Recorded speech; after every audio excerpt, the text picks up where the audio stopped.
Friends, మీరెప్పుడైనా బిర్యానీ చేశారా? అందులో ఇంగ్రీడియెంట్స్ బ్యాలెన్స్ అవ్వకపోతే ఏమవుతుంది? రైస్ ఎక్కువైపోయి, చికెన్ తక్కువైపోతే ఫైనల్ ప్రోడక్ట్ సరిగ్గా రాదు. కెమిస్ట్రీలో కూడా అదే జరుగుతుంది. అందుకే ఈరోజు మనం ఒక ఇంపార్టెంట్ కాన్సెప్ట్ని నేర్చుకోబోతున్నాం. అదే స్టైకోమెట్రీ విత్ బిర్యానీ. లేట్ చేయకుండా వీడియోలోకి వెళ్ళిపోదాం. వీడియోని చివరి వరకు చూడండి.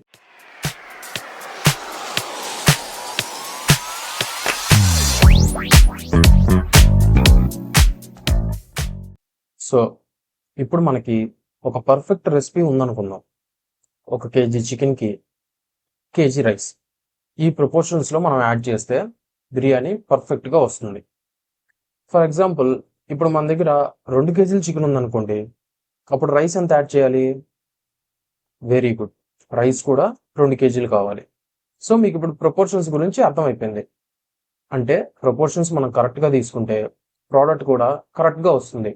ఈ కాన్సెప్ట్ని కెమిస్ట్రీలో స్టైకోమెట్రీ అని అంటారు. స్టైకోమెట్రీ కంటే ముందు మీరు ఒక ఇంపార్టెంట్ కాన్సెప్ట్ని తెలుసుకోవాలి. అదేంటంటే కెమికల్ రియాక్షన్స్ని బ్యాలెన్స్ చేయడం. So before stoichiometry first step మీరు చేయాల్సింది ఏంటంటే, ఒక కెమికల్ రియాక్షన్ ఉంటే దాన్ని బ్యాలెన్స్ చేయాలి. ఎందుకు మనం కెమికల్ రియాక్షన్స్ని బ్యాలెన్స్ చేయాలి అంటే, ఫర్ ఎగ్జాంపుల్ చూడండి, మన దగ్గర ఏ ప్లస్ బి అనే రియాక్టెంట్స్ రెండు మిక్స్ అయ్యి మనకి ఏబి అనే ప్రోడక్ట్ ఫామ్ అయింది. సో మనకి ఇలాంటి రియాక్షన్ ఉన్నప్పుడు దీన్ని మనం బ్యాలెన్స్ చేసుకోవాలి. యారో మార్క్కి లెఫ్ట్ సైడ్ ఉన్నదాన్ని లెఫ్ట్ హ్యాండ్ సైడ్ అనుకోండి, యారో మార్క్కి రైట్ సైడ్ ఉన్నది రైట్ హ్యాండ్ సైడ్. సో మనకి right side left side atoms ఈక్వల్గా ఉండాలి. ఫర్ ఎగ్జాంపుల్ చూడండి, ఇక్కడ ఏ అనే ఆటం ఇక్కడ ఒకటే ఉంది, రైట్ సైడ్ ఏ అనే ఆటం కూడా ఒకటే ఉంది. ఇప్పుడు లెఫ్ట్ హ్యాండ్ సైడ్ బి అనే ఆటం ఒకటే ఉంది, రైట్ హ్యాండ్ సైడ్ కూడా బి అనే ఆటం ఒకటే ఉంది. సో మనకి ఈక్వేషన్ ఆల్రెడీ బ్యాలెన్స్డ్గా ఉంది. ఒకవేళ అది బ్యాలెన్స్డ్గా లేకపోతే మనం ఇలా నెంబరింగ్ ఇచ్చుకొని ఈక్వేషన్ని బ్యాలెన్స్ చేసుకోవాలి. ఎందుకు బ్యాలెన్స్ చేసుకోవాలి అంటే, నేచర్లో మనకి యాటమ్స్ వాటంతట అవే క్రియేట్ అవ్వవు, వాటంతట అవే డిస్ట్రాయ్ అవ్వవు. అవి ఇలా సింపుల్గా కెమికల్ రియాక్షన్స్లో పార్టిసిపేట్ చేసి మిక్స్ అయిపోయి కొత్త ప్రోడక్ట్ ఫామ్ అవుతుంది. కాబట్టి మనకు ఒక కెమికల్ రియాక్షన్ ఉన్నప్పుడు వాటిని ముందు బ్యాలెన్స్ చేసుకోవాలి. సో మనకి left hand side right hand side atoms ఈక్వల్గా ఉండాలి. సో వీటి గురించి కొన్ని ఎగ్జాంపుల్స్ని మనం సాల్వ్ చేద్దాం, అప్పుడు మీకు ఈజీగా అర్థమైపోతుంది. ఇప్పుడు ఈక్వేషన్స్ని ఎలా బ్యాలెన్స్ చేయాలో చూద్దాం.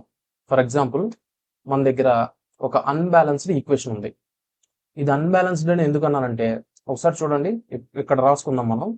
లెఫ్ట్ హ్యాండ్ సైడ్ మనకి ఏమున్నాయి? హైడ్రోజన్. ఎన్ని ఉన్నాయి? ఇక్కడ 2 అని ఉంది కదా, హైడ్రోజన్స్ 2 ఉన్నాయి. ఆక్సిజన్స్ కూడా మనకి 2 ఉన్నాయి. సో ఇప్పుడు రైట్ హ్యాండ్ సైడ్ మనకి హైడ్రోజన్స్ ఎన్ని ఉన్నాయి? 2 ఉన్నాయి. హైడ్రోజన్స్ 2. ఆక్సిజన్స్ ఎన్ని ఉన్నాయి? ఒకటే ఉంది. సో మనకి right hand side left hand side balance లేదు కాబట్టి దీన్ని అన్బ్యాలెన్స్డ్ ఈక్వేషన్ అన్నాం. సో ఇప్పుడు దీన్ని బ్యాలెన్స్ చేయాలంటే ఏం చేయాలి? మనకి రైట్ హ్యాండ్ సైడ్ కూడా ఆక్సిజన్స్ 2 రావాలి. 2 రావాలంటే ఇటు పక్క ఉన్న మొత్తాన్ని 2తో మల్టిప్లై చేస్తే సరిపోతుంది కదా, ఆక్సిజన్స్ 2 అయిపోతాయి. ఇప్పుడు లెఫ్ట్ హ్యాండ్ సైడ్ కూడా ఆక్సిజన్స్ 2 ఉన్నాయి, కానీ 2తో మల్టిప్లై చేసినప్పుడు హైడ్రోజన్స్ కూడా మల్టిప్లై అవుతుంది కదా, 2 × 2 టోటల్ 4 హైడ్రోజన్స్ అవుతున్నాయి. మరి అప్పుడు ఇటు ఏం చేయాలి? ఇటు కూడా మనం 2తో హైడ్రోజన్ని మల్టిప్లై చేస్తే సరిపోతుంది, 2 × 2 4 అయిపోతుంది. సో ఇట్లా మనం ఈక్వేషన్ని బ్యాలెన్స్ చేసుకోవాలి. సో ఇట్లా బ్యాలెన్స్ చేసుకున్న తర్వాత మనకి బ్యాలెన్స్డ్ ఈక్వేషన్ ఇలా వస్తుంది. ఇప్పుడు ఇంకొక ఎగ్జాంపుల్ని చూద్దాం. ఇక్కడ C+O2 గివ్స్ రైస్ CO2 అని ఉంది. ఇప్పుడు దీన్ని బ్యాలెన్స్ చేయండి. మనకి లెఫ్ట్ హ్యాండ్ సైడ్ కార్బన్ ఒకటే ఉంది, రైట్ హ్యాండ్ సైడ్ కార్బన్ ఒకటే ఉంది. లెఫ్ట్ హ్యాండ్ సైడ్ ఆక్సిజన్స్ 2 ఉన్నాయి, రైట్ హ్యాండ్ సైడ్ ఆక్సిజన్స్ 2 ఉన్నాయి. సో ఇది ఆల్రెడీ బ్యాలెన్స్డ్ ఈక్వేషన్. మనం ఇక్కడ బ్యాలెన్స్ చేయాల్సిన పర్లేదు, ఈ ఈక్వేషన్ ఆల్రెడీ బ్యాలెన్స్డ్గానే ఉంది. ఇప్పుడు ఇంకొక ఎగ్జాంపుల్ చూద్దాం. ఇది కొంచెం ట్రిక్కీగా ఉంటుంది, ఒకసారి వీడియో పాజ్ చేసి సాల్వ్ చేయడానికి ట్రై చేయండి. ఇప్పుడు చూడండి, మనకి ఐరన్ లెఫ్ట్ హ్యాండ్ సైడ్ ఒకటే ఉంది, రైట్ హ్యాండ్ సైడ్ ఐరన్ 2 ఉన్నాయి. ఆక్సిజన్ లెఫ్ట్ హ్యాండ్ సైడ్ 2 ఉన్నాయి, కానీ రైట్ హ్యాండ్ సైడ్ 3 ఉన్నాయి. సో ఇప్పుడు దీన్ని మనం బ్యాలెన్స్ చేయాలి. ఇప్పుడు రైట్ హ్యాండ్ సైడ్ 3 ఉన్నాయి కాబట్టి ఇటు సైడ్ కూడా మనకి లెఫ్ట్ హ్యాండ్ సైడ్ 3 రావాలి. కాబట్టి మనం ఏం చేద్దామంటే, ఇక్కడ 3తో మల్టిప్లై చేద్దాం, 3 పెట్టేద్దాం. ఇక్కడ 3 × 2 కాకపోతే 3 × 2 6 అవుతుంది. సో 6 అవుతుంది కాబట్టి ఇటు ఏం చేయాలి, ఇటు టోటల్గా మనం 2తో మల్టిప్లై చేసేద్దాం. 2తో మల్టిప్లై చేస్తే 2 × 6 అవుతుంది. ఇప్పుడు ఆక్సిజన్స్ అయితే బ్యాలెన్స్ అయిపోయినాయి. మరి ఐరన్ మనకి 2 × 2 4 ఉన్నాయి రైట్ హ్యాండ్ సైడ్. సో మనకి ఇక్కడ లెఫ్ట్ హ్యాండ్ సైడ్ కూడా 4 కావాలి కాబట్టి సింపుల్గా మనం అక్కడ 4 పెట్టేద్దాం. సో మనకి ఇప్పుడు ఈక్వేషన్ బ్యాలెన్స్ అయిపోయింది. దీన్ని కొంచెం నీట్గా రాసుకుంటే 4 iron + 3 O2 gives rise to 2 Fe2O3. కావాలంటే ఒకసారి చెక్ చేసుకోండి. ఐరన్ రైట్ హ్యాండ్ సైడ్ మనకి 4 ఉన్నాయి, సారీ లెఫ్ట్ హ్యాండ్ సైడ్ మనకి 4 ఉన్నాయి, రైట్ హ్యాండ్ సైడ్ కూడా మనకి ఐరన్ 2 × 2 4 ఉన్నాయి. ఆక్సిజన్ 3 2 6 ఉన్నాయి, ఇటు కూడా 3 2 6. సో మనకి ఈక్వేషన్ బ్యాలెన్స్ అయిపోయింది. సో ఇప్పుడు ఇంపార్టెంట్ పాయింట్ మీరు గుర్తుపెట్టుకోవాల్సింది ఏంటంటే, కెమికల్ రియాక్షన్ని బ్యాలెన్స్ చేయడం అనేది ఒక రెసిపీ. మీ దగ్గర బిర్యానీ ఎలా చేయాలో ఒక మాన్యూల్ ఉంటుంది కదా, అలాంటి రెసిపీ అనమాట బ్యాలెన్స్ చేయడం. స్టైకోమెట్రీ అనేది ఎంతెంత తీసుకోవాలి అనేది స్టైకోమెట్రీ చెప్తుంది. ఫర్ ఎగ్జాంపుల్ ఇప్పుడు మనకి హైడ్రోజన్ ఆక్సిజన్ మిక్స్ చేస్తే వాటర్ వస్తుంది అనేది ఒక రెసిపీ, కానీ ఎంతెంత మిక్స్ చేయాలి అనేది స్టైకోమెట్రీ చెప్తుంది. ఇక్కడ చూడండి, హైడ్రోజన్ ఎంత మిక్స్ చేయాలి, 2 మోల్స్ ఆఫ్ హైడ్రోజన్. ఈ 2ని కౌంట్ చేయకూడదు. So 2 moles of hydrogen, oxygen ఎంత 1 మోల్. ఇక్కడ ఏం లేదు అంటే 1 ఉన్నట్టే. So 1 mole. So 2 moles.